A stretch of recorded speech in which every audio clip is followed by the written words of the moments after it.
Hello, this is Mike Atorna with SEMA, the Senior Insurance Marketing Association. Today we're going to talk about Doomsday for MA, the outlook for Medicare Advantage plans. Now you may be asking, why would they be doomed? Well, February 15th, CMS proposed Medicare Advantage cuts, and these cuts were greater than most people expected, so at that time carrier stocks dropped. Now AHIP came out defending MA plans for lower income seniors and basically seniors in general that have Medicare Advantage plans. If you're not familiar with AHIP, it's America's Health Insurance Plans. It's basically a lobbying firm for insurance carriers. If you are certified to sell Medicare Advantage, you had to go through AHIP testing, but the primary role for AHIP is a lobbying firm in Washington. As you can see, the Coalition for Medicare Choices, which is part of AHIP, is touting that Medicare cuts to Medicare Advantage plans could have adverse effects to the senior population.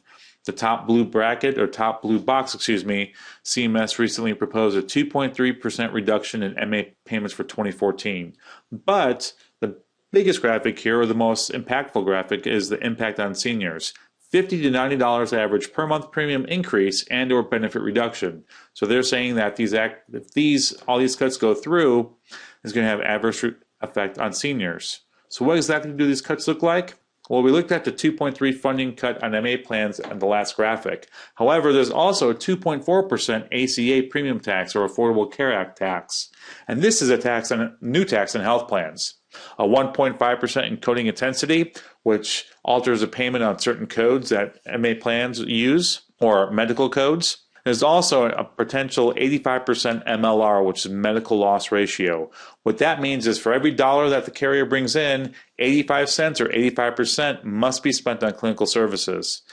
AHIP estimates a total of 6.9 to 7.8% of total cuts to MA plans. So what will happen if all these cuts go through? Is it doomsday for MA? Well, no. We have to look at the history here. MA plans were funded at 95% of Medicare from 82 to 98. Now, at that time, the Balanced Budget Act of 97 was enacted. Now, this changed the payments from 95% to capping payment increases to plans and expanding Medicare's reach over carrier operations. So they changed the payment process, and the result was the number of plans dropped by more than half. Many plans left markets, smaller markets, they just pulled out.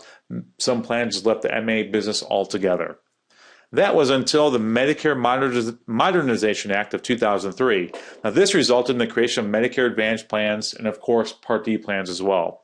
Now, payment changes to lure back plans in Medicare were enacted, which means that they were overfunding Medicare Advantage plans to get carriers back into the Medicare market and to go to more rural markets. However, now they're under attack from the current administration. So my educated guess, if I had to make one, would be MA plans will pull back. There'll be less plans available. Not necessarily less carriers, but they may be dropping smaller plans or maybe leaving smaller markets.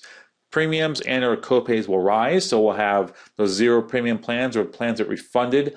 Part B premium will probably be gone. Everyone will have some sort of premium, or if they don't, they'll have a pretty decent increase in copays. There'll be less additional or less rich benefits. Probably loss of dental, vision, and ancillary benefits that they may offer.